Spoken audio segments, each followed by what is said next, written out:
teach anybody a lesson. I just am trying to live with people. And I want that back, so I offer it. So do you feel that she should have accepted your apology? Oh, I don't know what she should or shouldn't do. She's her and I'm me. What would you say to her if you had that conversation, if she were to accept it? Because I actually think it would be a healing moment in It America. definitely would. And there's a lot of healing that needs to happen between the African American community and the Jewish community. So I thought, well, maybe it really could be a teachable moment, and we could talk about intersectional politics and anti-Semitism of the left and actual things that affect people like me and you and our families in Israel. You and I share a belief that, well, okay, you say Martin Luther King is your idol. You've told me that And many Malcolm times. X. And Malcolm X, whose daughter has been to our house for Shabbat many times. Nice. Betty, not Betty. Nice woman. Yeah. Been to our house for Shabbat several times. But I've said that Martin Luther King is the greatest American of the 20th century because he restored America to its founding principles. Yeah. And there was a time when Jews and African Americans were really united in a struggle to establish human rights and civil rights. And I was very involved in that movement for a long time because I've been political all my life. And I remember when it changed, and it changed with Angela Davis and the left, where they said Zionism is racism. And at that time, how it affected me was in a terrible way because I was in a collective of African American women and Jewish women and some, white Christian women, and we were a diverse collective. And that was just devastating in every way. For me and for the entire movement, because it completely broke down along those lines, and nobody was there to stick up for anybody else anymore.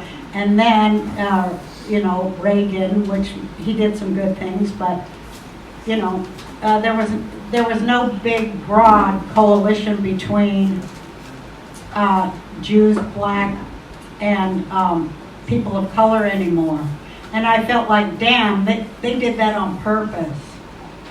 That's how I felt. They did it on purpose. They introduced separatist values into our movement of people of all kinds and identity politics. And I saw it happen. I mean, I was there and I saw it happen.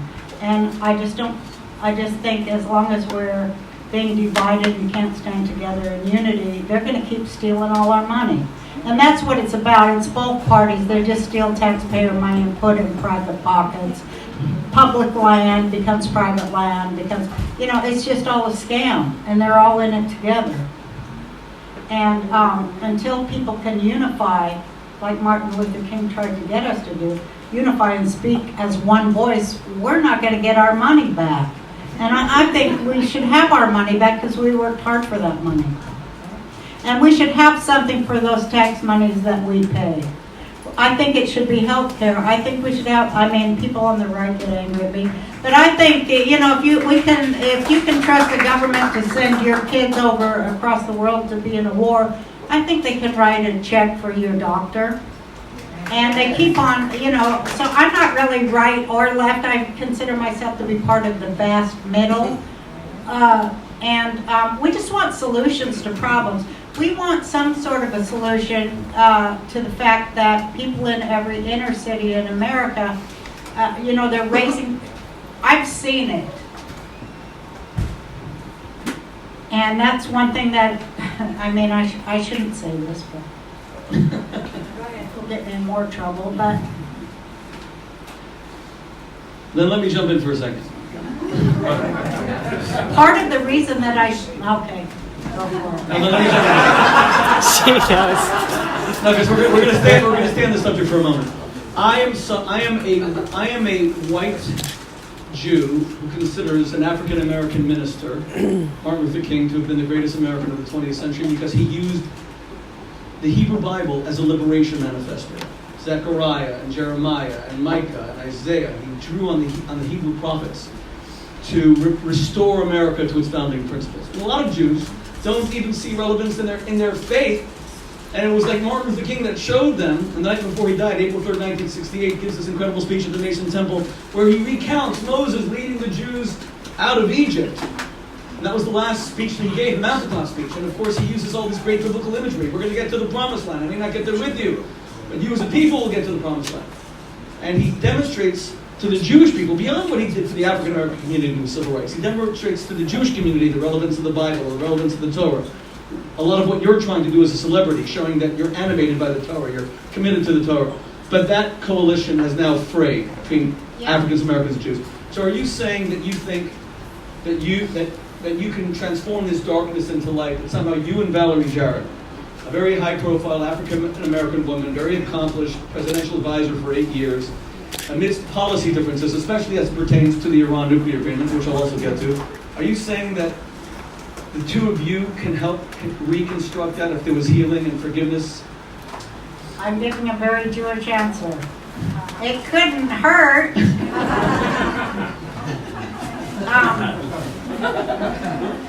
I really think that grandmothers from all over the Middle East, of all stripes, colors, cultures, if we were to get together and remove evil leaders, and I told you I want to talk about Arab Rock tonight, but if we were to get together and compose a peace plan between us and then present it to our respective powers that be, I think that would be about the best thing that could happen.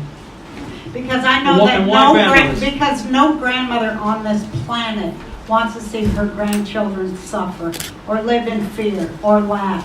No grandmother wants that. So if women had more of a voice? Well, I used to think women until they all pissed me off, but I think when I'm 66 years old now, and I know that grandmothers, we think a little bit different than mothers and fathers. We think closest to grandfathers, but we have a long view, a long generational view, and I think it's more accepting and loving than younger people have. I love talking to grandmothers all over the world, and I've done it for 20 years now. And they all think, the ones I've met with, and they were a cross-section of all Abrahamic religions, and as well as atheists and everybody, agnostics, everybody, Christians, Mormons. We all feel that we have some kind of untapped power that we could bring to bear on suffering in the world. All of us. I just have been thinking about that for a very long time. Because being an older woman who is responsible for, in fact, in my 2012 presidential speech, I said that there should be a Grandmother's Council of World Government, and that the titular heads of each neighborhood would all, you can watch my speech, it's kind of funny. But because each grandmother is responsible for 50 or more people, and that's the reality of the world. And so you have a larger and broader view than people who are just for, me, or us. We have a broader view of love for humanity, because, we've lived through so much and so many changes in our lifetime. We have a broad view that isn't valued or brought to bear in any peace talk or any political sphere, and I think that's what's wrong with the world. That's my opinion. For that to happen, America would have to first cease being an ageist culture where people over a certain age are almost marginalized. In other words, wisdom is something you acquire with experience. And I just have to say, I love America because it's one of the few countries where old, opinionated, loudmouth Jewish women such as myself are allowed to speak out. And I love America for that. And I love any country who guarantees those rights of freedom of speech to women like me. And because we are so the cutting edge of so many things. We're the ones who, we watch our children go to war. We watch our grandchildren suffer. We watch our husbands brutalized. And we've seen it all. And we reject it all too. We want something better. And I think we can create it. Grandmothers of the world unite. What about grandfathers? I'm a grandfather. I told you, Shmuley, I'll let one or two grandfathers in there and no more because they'll try and take over. But, Roseanne, you've always known that I'm a man deeply in touch with his feminine side, so I deserve honorary membership. now we should go into Tu B'Av because that is about the feminine side. Right. Tu B'Av is a holiday that most Jews are not familiar with. It's the Jewish Valentine's Day. Israel actually celebrates it, but American Jews don't really celebrate it. In ancient times, going back about 2,500 years, the Jewish women would all dress up, and they would dress up in white tunics. They would borrow clothing from each other so that someone who couldn't afford a nice dress was not left out. And they would go into the vineyards, they would dance in front of the men, and they would give a speech. On a full moon. On a full moon. Why is that significant on a full moon? Because our calendar is a lunar calendar, unlike the Romans and Christians, which is a solar calendar, and that's why the Jewish people have fought to keep a lunar calendar. Which is a very feminine thing, the song. Yeah. The moon has 3 phases, and everything in Judaism, as I told you before, is always about the 3 phases. By the way, I want everyone to understand Roseanne's passion for Judaism. This conversation we're having now about Tu B'Av, and a lot of you are scratching your heads, what's Tu B'Av? It's one of the most important Jewish holidays that you have never heard of. Roseanne was on her way minutes before doing the Hannity interview, and she calls me up and she says, let's talk about Tu B'Av. So great. And we're having this deep conversation about Torah and about texts and her considerable Jewish scholarship. And I'm saying to myself, I think she's supposed to be doing Hannity right now. And that was our conversation. So this is actually a real passion of yours.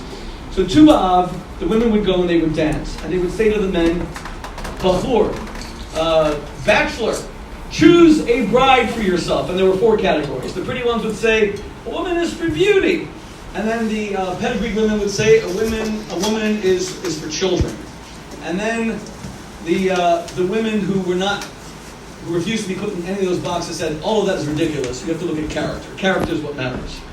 Moving story, right? Right. Yeah. Well, why I like it so much is because I'm really into the book of Esther and the story of Esther because, I've studied Sephardic Judaism all my life. I was raised in a Sephardic shul, which they used to call sailor shuls. Remember when they were because that's where the sailors went. And anyway, I was raised in a Sephardic home. And I love Sephardic Judaism because it's source Judaism, because it's about the earth. And that's what having Israel is about. It is about being able for the Jewish people to have access to and control of their sacred burial grounds. And that's how I felt when I went to Israel, is that I was walking with my teachers. And it was the only place on earth where I ever felt that. It was fantastic.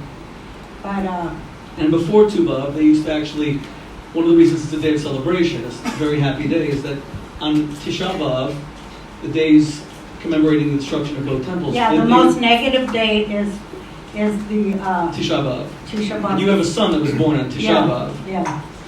And the Jews. And I named him Benjamin, because that's his Hebrew name is Binyamin, because all Jewish holidays that we are about Esther and Mordecai were of the tribe of Benjamin. So to me, it's very important. And on Tu B'Av, the people from the tribe of Benjamin were readmitted to the Jewish. Everybody kicked the tribe of Benjamin out because they were brutal warriors. But on Tu B'Av, they're allowed to come back in and marry and have children, so that the Jewish people accepts the worst. Like it's the prodigal son is what it is. They accept people, this tribe that repents back in. So Judaism is just a great religion that teaches about growth and forgiveness and love. And this holiday tonight is so great because it is about love of your fellow human beings and of one soul reuniting across color barriers, religious barriers, national barriers, unifying that one soul because we all came from one soul. And I just love that about Judaism because it just sort of fits into my life and my worldview about, people are people. And this is the holiday, this is the Jewish love holiday. And we say Yes. that the greatest commandment in the Torah is to love your fellow man as yourself. Right. And the principal creed of the Jewish faith, the Shema, is to love God. It's all about love. And hatred is what drives us apart. It's the antimatter, the dark matter that... The dark matter, right? Because when you feel love and forgiveness and those kind of things that we all say we value, man, you feel real good. You're walking around feeling good. When you feel hate and anger and a grudge, you don't feel that good. And there's side effects to those negative emotions and thoughts. And they're in the physical body. So in order to heal our soul and our bodies and our minds, we have to stand in love, not fear and not division. And that's why I talk about grandmothers, the great love that grandmothers have for their grandchildren. I've never seen anything like it. And I know it's true because of how I feel about my grandchildren. Roseanne, you have a family that loves you, but you also have... They love me sometimes. They're so mad that I voted for Trump. All of them are liberals. But you also have an on-screen family. You also... I remember when Trump won because I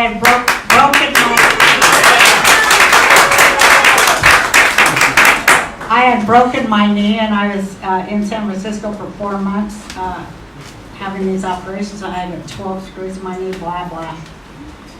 Well, my birthday is November 3rd, and so all my kids came to celebrate my birthday and be with me, while I was recovering, and that was the elections, and I knew Trump was going to win, and I kept on, I knew he was going to win when he said he's going to move the embassy to Jerusalem. I knew he was going to win. And why? Because you felt God was with him? Yeah, because I feel like many people, that's the first step to world peace, is to acknowledge the Jewish people's history and their sovereign rights to live in their on top of their sacred burial ground, as opposed to Jesuit corporate law, because we're all still tribal. And if you look at like the Middle East and everything they've gone in there to separate tribes all over the place from their sacred lands, and do that whole globalism thing. And I'm against that because we are tribal people at this time. Maybe we won't be when Mashiach comes. Hi, honey. Maybe we won't be like that no more, but we are now. So we can't. It's slow steps, You can't just bomb everything. But what in the hell am I talking about? Trump won. Okay, so Trump won, and my daughter, I got 3 daughters, 42, 43, and 46. And they're all, they all like, how did it? And, when it was coming in and we were watching, they're like, uh-oh. First, like for 100 years, every day on CNN and the TVs, they're like, Hillary's path to 320. Hillary's path to 320. Trump can only get 120, and the Electoral College. And then when it showed him getting the Electoral College, not even a minute went by when they were like, the Electoral College is a corrupt way to but he did win, and I was sitting there, and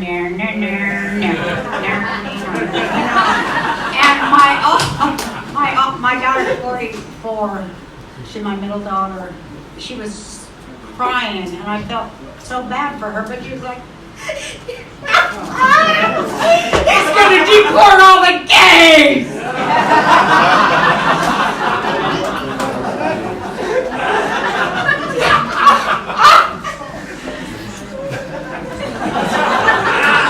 She actually said that. And, I'm like, no, he isn't. Let's get it. No, he isn't. And the more things he does that turn out good, such as jobs and the economy, they hate that so bad. When I gotta tell this story, Shmuel. Okay, when I first did my said I was going to come back, and they bullshitted me into doing it too. They did. They really bullshitted me and gave my chain and all that. I thought, oh God, I'm going to be able to bring people together. And I feel that the show did in so many ways. Look at all the people here tonight coming together. Because it showed a diverse family, loving each other, of a Hillary hater and a Trump hater, and they got on with their lives, and they lived next door to Muslim people who they were afraid of and disagreed with, and they got along fine, and that's, because the hate was gone. It was all love, and love kills hate, but I forget what he said. Oh yeah, so right away they start going, we're boycotting her show because she's a racist, because she voted for Trump and he's a racist. And everybody who voted for Trump is a racist. And so they tried to boycott my show and all, before it even started. And so then, I did all the work, and really, man, I had 20 years to think about how to come back and where the characters would be. And anyway, so here comes cut to the ABC press conference. And I'm up there with all the cast, and all the press is out there. And first 5 people that they called on to ask me a question were African Americans and reporters, and they said, the first question was, how could you sell out everything that you've ever believed in, of equality and decency, by voting for this terrible racist? And I was looking over ABC, they weren't doing shit but standing there. And my cast was just like, don't answer it. So I go, well, that's your opinion. I don't share it. So then the next one stands up. What do you mean? You voted for a racist, and you destroyed your, whatever they call it. Credibility? Your whole lifetime of work by doing this. Yeah. And I was getting madder and madder, but I was doing my Kabbalistic breathing. But by the 5th one, I couldn't take it no more, And I was like, why don't you tell them they ask about the show? But they never did. And the 5th one was a woman, and she said the same thing, and the racist. And, so I snapped, like I always do. I mean, there's not enough antidepressant to fucking fix me. But anyway, I said I didn't vote. I said I could not vote for Hillary Clinton because of her racism and hating. And I said, she goes, well, and I said, I think everybody getting a good job is going to go a long way to stopping the hatred. It's about lack. And if people are living in lack, of course they're going to be angry and hateful. But if you give them a hand up and a good job and the ability to coalesce with other people because they have a chance for a decent life, I think that's the antidote to racism. And I still believe that. You can't talk about... Does that mean that you think that you were punished for voting for Trump? Duh. And you think that also colored... I know Wanda Sykes, who resigned first, and ABC told me they were gonna see how things rolled out, but Wanda Sykes resigned first and said, I'm leaving the show before they cancel it, right after the tweet. And people had told me for a long time, she had been saying, I'm really afraid that this show is humanizing Trump. I mean, that's how they think. Do you think that was part of the reaction to your apology amidst your heartfelt anguish and the emotion you showed, that some people were rejecting it still because of your politics? Yeah, I do, and I think it's because when I look at it real, and I know who they are, for instance, Bob Iger of ABC said his first call was to Valerie Jarrett and apologized to her saying that we can't have this kind of thing on our network. And, maybe he should have called me after knowing me for 30 years and say, Roseanne, what did you mean by that tweet? Because obviously he didn't get it, and obviously nobody else did too, that said it was a racist tweet when it was a political tweet. But, they did. I gave him the bullet to shoot me with. That's how it comes down. But let's be clear about one thing, Roseanne. Yeah. You repeatedly said that you still accept that what you wrote was wrong, regardless of how it was perceived. It was wrong. I say it was awkwardly constructed, very awkwardly constructed, and I'm sorry that it was totally misunderstood. And you've apologized to Valerie Jarrett. Yeah. Okay. So, you and I are committed to a certain set of values. That Yes. God created all people equally in His image. Yes, and Black, that you white. shouldn't prop up a corrupt and brutal dictatorship with U.S. taxpayer dollars. That's Iran. We'll get to that in just a moment. We're also committed to other Jewish values. One of the most important Jewish values is gratitude. By the way, that's one of the reasons we hear it. The biggest Jewish value is truth. Standing in the truth, the facts and data.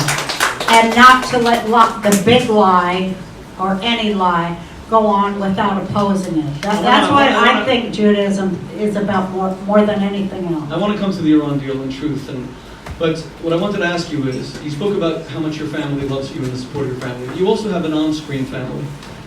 Yeah. And I'm human, and you're human. If I had created a show that was about my life that had my name, and I was suddenly, even if I had done something wrong, but I had apologized for it, and I had asked for forgiveness, and now that show was continuing without me, having been cut out from it, I can only imagine that I would be in a lot of pain, because I would feel very unappreciated. I would feel judged.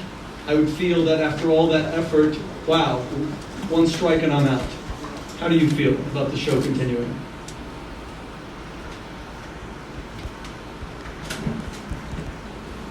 Well, I have mixed emotions, and I go up and down with it all the time, Sometimes I'm good with it, sometimes I'm not. I'm human, so, I try to think, I try to think positively and to afford even those who slander me, I try to treat them with human dignity despite what they do to me. I'm sorry that it wasn't important enough for any of them to call me and ask me what I meant. And more than that, though, when I really think about it, I'm like, man, they lost a good friend. Yeah. I didn't. I didn't lose any friends, but they did. Do you feel that they betrayed you? I think they lost a good friend. I know when my friends are in trouble, I do what you do with a friend. I don't pile on. But, it's a very fearful atmosphere in Hollywood. And I understand why they wanted to distance themselves. Because that's the way it works. That's how the blacklist worked during the McCarthy era too. It's the same thing. And it's always Jewish people, excuse me, when I'm really paranoid. Sometimes I'm like, fuck, what do they want? Sometimes I felt like I'm going to start wearing the yellow star in Hollywood on my arm wherever I go. Sometimes I feel like that, honestly. I asked for accountability of the Obama administration on the Iran deal, and they act as if we're not allowed to ask for accountability on the Iran deal, and that it's worse than 10,000 pedophile tweets to do so. So there you have it, bro. Well, in the time remaining to us, let's talk about that now.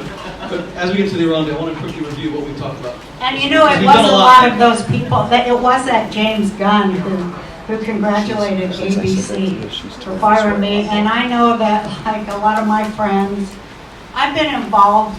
Like, this is a serious thing right now. I've been involved for years on fighting against child trafficking and child sex abuse. And I think that's a lot of why I got took down too. What do you mean? Because when James Gunn congratulates ABC for firing me, and then everyone comes out after James Gunn gets fired because basically my anonymous friends can find anything, and they went, fuck you, it's one for us. And they took him down, and his tweet was like, congratulations, it's the right moral thing to fire Roseanne. And then he's got all these tweets about raping children. I mean, I do think that in a way they're sort of connected. If you will read more for yourself, you might come to that same conclusion. I want to conclude by talking about the Iran deal because it's something very important to you and to me. You would be amazed in the 4 conversations that Roseanne and I had since everything transpired, how much the Iran deal has come up. Now, those of you who are part of the Jewish community may understand it. Those of you who are part of the Jewish community may not understand it. So I'm going to just I'm going to say this very briefly. The Iran deal was a defining moment in modern American politics. It was a defining moment in the Jewish community. You lost a lot of friends fighting the Iran deal. I lost a lot of friends. I have friends who I've known for 30 years who are very high-ranking in American politics, with whom I have a frayed relationship because the Iran deal represented a government speaking openly about annihilating the Jewish people, who ended up being rewarded with $150 billion in unfrozen assets. By the way, when people say that America didn't give Iran $150 billion because it was their money, that is not true. The money belonged to the Iranian people, not the Iranian mullahs. Right, exactly. It was stolen by the mullahs. They are utterly corrupt. They steal the money and they use it to foment terrorism around the world. But what broke our hearts was... The people don't even have drinking water. Okay, so you and I and many others had a political policy disagreement, vehement, passionate, with Valerie Jarrett or Samantha Power or John Kerry or Barack Obama on the Iran deal, and Susan Rice, of course. And Hillary Clinton. Right, and it was never personal. It was political, but more than political. It was about values, because I remember saying to a very... Well, it's very personal to them, too, if you look at, like, okay, you're a racist thing. You know, I mean, they couldn't discuss, debate, or argue that that deal was done in secret without Congress's approval, so obviously they knew... Right, it was an arms control treaty that was never voted on by the Senate. They knew that any discussion would, you know, like I said in my speech in Israel, the worst enemy of a fascist is discussion, debate, and compromise. Okay, but talk to me for a moment. Here you are, a Jewish woman, world famous. You have this big show after 20 years. Sexy and gorgeous. Of course. I didn't have to say that. I didn't have to say it because it's self-evident. Roseanne, rabbis do not state the obvious, okay? I know. And yet, what's on your mind, and this surprises people, right? What's on your mind is not that you have the biggest TV show in the country. What was on my mind? I was so grateful. God, I was so happy. I just felt like, whoops, put that anywhere. I just felt like, you know, it was so great to come back after 20 years of all the things I lived through. And be right. It was so awesome. And to see the success. Well, to see that, you know, people would tune in for something fair and balanced, and they were tired of the one-sided yang. Okay, hang on. But what's on your mind is not I'm over it now. I truly am over it, and I just wish everybody involved the very best, and you know, the best life and experience. I have nothing but love for anybody. Thank God. It was a harsh 2 months, on my soul where I was like, just angry like we get and hurt. And but in the end, I came back into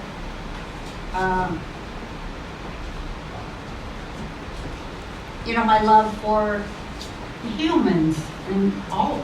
As God's children. Well, my love for God, maybe I should say. You're really over it? If ABC asked you to come back, you would say no? Well, there's a whole other story going on there. But I'm sure nobody wants to hear it. Sure.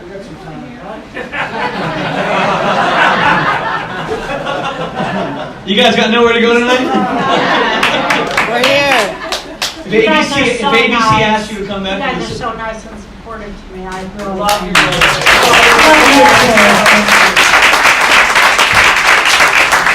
So you're telling me if ABC asked you to come back, you'd say, I'm over it, I'm done, I'm gone? Here's the real truth. I'm going to tell everybody the real truth. It was so hard on me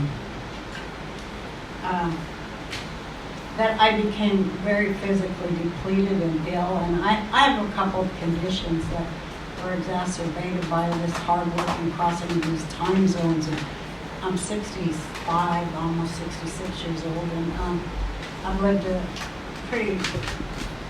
I've done a lot of things, so I'm probably 80.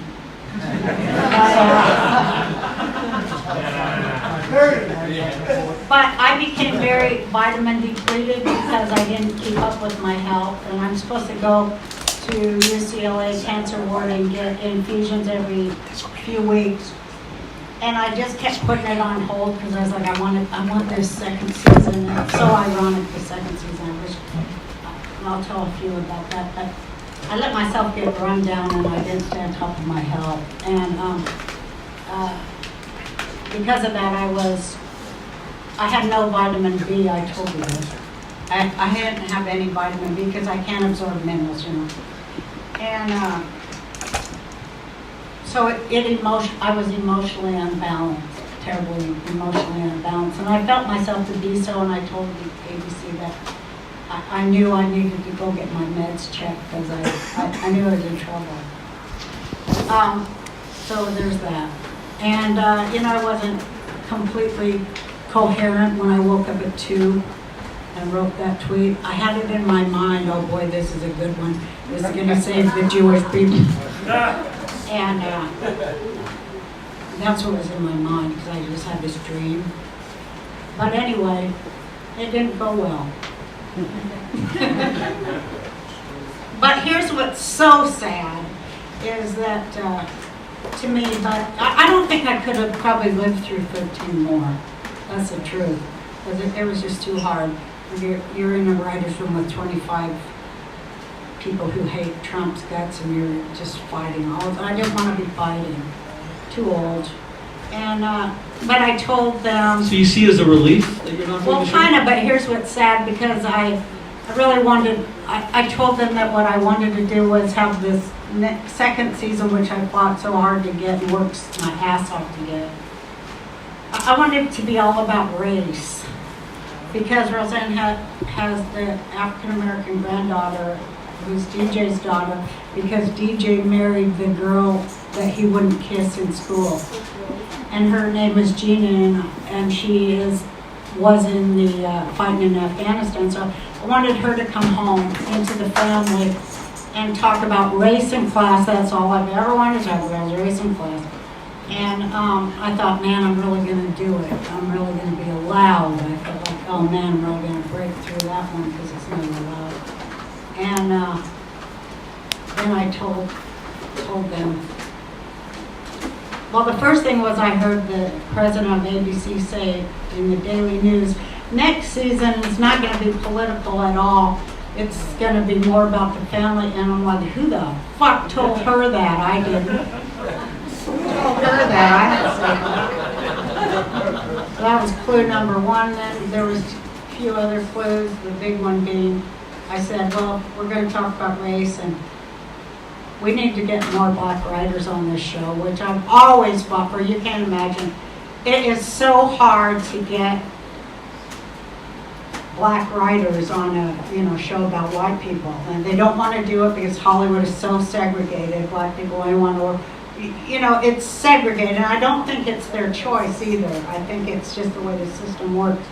And they go, oh well, and so they just fought me every step of the way, and I knew I had lost. And the day that I did that tweet, I knew I had lost my show, and that they weren't gonna do it wasn't gonna be my show and what I wanted. And the whole time they were like, you're such a great leader, and they were just yanking me. But I think they had a plan for a long time, and because they canceled it within 40 minutes before even one advertiser had pulled out. So I think they have been thinking about, oh Christ, she's a pain in the ass voting for Trump and being fat and all that. That's what I think, but I might be wrong. But that's just what I think. Wait. Huh? Roseanne, will it succeed without you? No. I want to hear Roseanne's answer. She created the show. Will it succeed without you? No. Not at all. Well, it is going to be interesting to see a bunch of really privileged people who grew up in Hollywood writing for the working class. That'll be interesting. But I don't know. I don't wish nobody bad. I don't wish anybody to be destroyed like I have been, or to be disrespected, or to lose their job. I'm not that kind of person. I'm not a friggin' troll that rubs their hands together waiting for somebody to suffer. I want the opposite of that, and that's why when God, I just feel like whatever Hashem puts in front of me, that's what I'll do. And it was put in front of me to walk away, and so I did. Because I'm no longer, I'm not going to fight, because I don't feel that goes along with how I want to live the rest of my life. I'm not going to be fighting people. I hate that. I want to be laughing, and I want to enjoy all the cultures in the world, because they all have damn good food.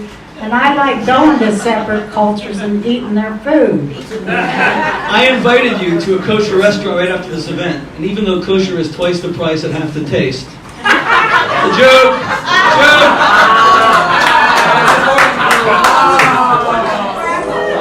But I invited you to a kosher restaurant right after this talk, Roseanne. You tell me. We're gonna take Roseanne to a good kosher restaurant. I'd have a Nathan's hot dog in a heartbeat. All we need is there is a kosher Nathan somewhere. I just don't know where. I have to create one. My mom would eat hot dogs for all 5 meals per day. By the way, For all 5. as we kind of wind down a little bit, your relationship with your mom is remarkable. I mean, you keep on saying you're 65, you're about to be 66. How old is your mother? She's 84. And you don't just love her, you went to her after all of this happened. She was the refuge, she was the sanctuary, she was where you spent many weeks. Why? Yeah, I spent 2 months with her. Why? She's the strongest woman I've ever known in my life. She's gone through so much, and she's just all love. She doesn't have a mean thing to say about anybody. She treats people so well. She values everybody. She takes care of so many people. Every Friday before Shabbat, she goes and hauls about 200 pounds of bread from this bakery and takes it to veterans and hungry people. And she lives her beliefs. She lives Torah. So she's an idol of mine for that reason. She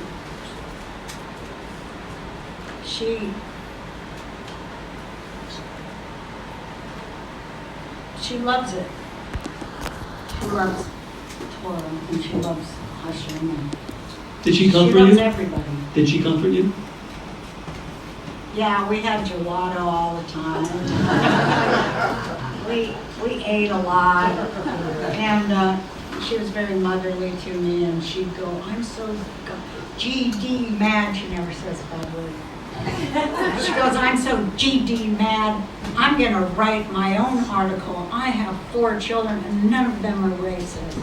Because my mom has 2 gay children, and that was in Salt Lake City, Utah. And my mom started that, Parents and Friends of Lesbians and Gays. And she did it in Utah. And she's just a remarkable person. I'm so lucky to have her still around. She's beautiful. She's a wonderful Jewish woman. I took her to Israel. So that was her first trip 3 years ago on Purim. That was her first trip? Yeah. What did you think of Israel? Oh, she loved it. She just loved it. We had a great time. You and I have talked about going to some of the painful places in Europe, the concentration camps, extermination camps, and then going to Israel, God willing. Yeah. I never wanted to go see any of those. I saw enough when I was little. But I'm probably ready now. It's just so terrifying to think that that was a city. Auschwitz was a city.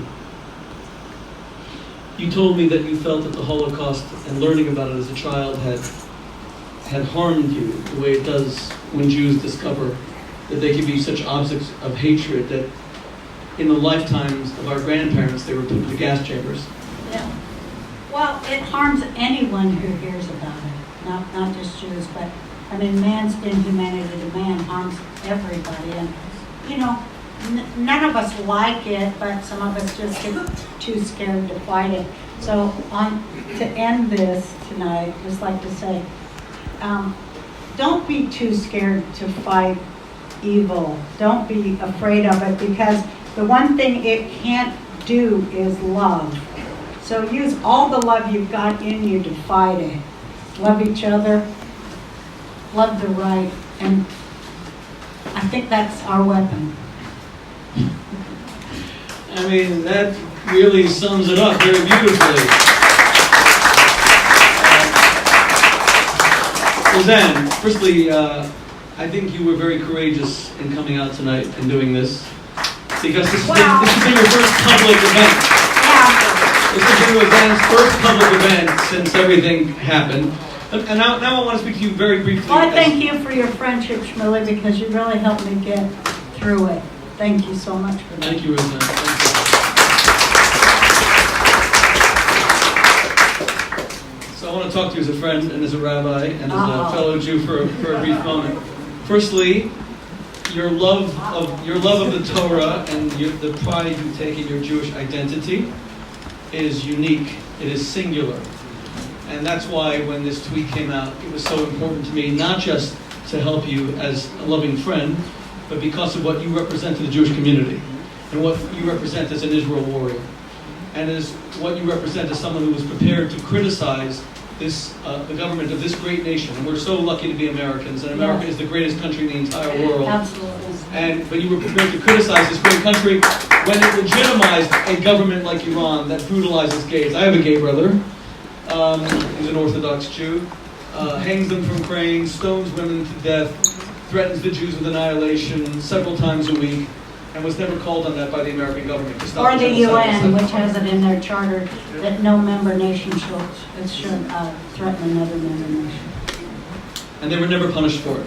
So your Jewish identity, your love of the Torah, your understanding of the Torah, your depth of understanding has really enriched me. Roseanne and I do a weekly podcast on the Parsha of the week, and Roseanne loves the Parsha. The Torah is divided into 54 sections. This week's is beautiful. It's called Bet Hanan. We got to do one on this week's Parsha. It's this one's about how we got the Shema. The Shema is in this week's, and the Ten Commandments is repeated in this week's. And the Deuteronomy, which you said last week so beautifully, Roseanne really has these gorgeous insights in the Torah. And I sit there listening, and I'm the rabbi, and I begin to feel, what's my role in this podcast? She's the one teaching the Torah. I'll push the button when it stops. And you said last week, you said Devarim, the whole book of Deuteronomy is called words, and you're speaking about the power of words and the beauty of words. And Moses giving this monologue on the last day of his life to the Jews. And then you said something very beautiful. You said a real leader was prepared to admonish his people. Not just to cater to their need for affirmation, but to admonish them. So you were prepared to be admonished after a mistake, and you showed real courage.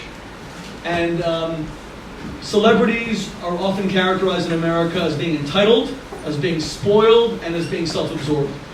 We are.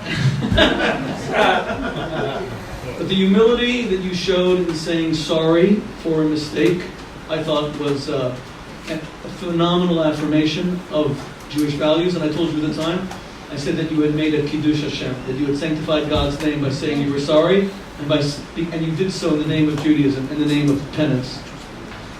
And I wish in time we'll have a fuller discussion of the amazing conversations that Roseanne and I had right after this tweet, where I know that you were in pain because you represent Judaism and the Torah, but you tried your best to make it right, and I respect that tremendously. And it was very courageous of you to come this evening for your first public appearance. Everyone was very nice to me. And thank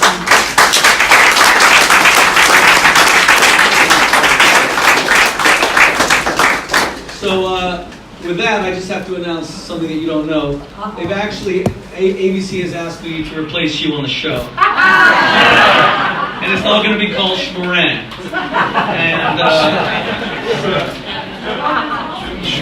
And so Roseanne, you and I will continue to have great Torah conversations. I hope everybody will listen in. Study the Torah, embrace your Judaism. If you're a Christian, embrace your faith. If you're a Muslim, embrace your faith. If you're an atheist or agnostic, just buy my books. Roseanne, God bless you. And, God bless everybody here, and let's all try to love each other a little bit longer.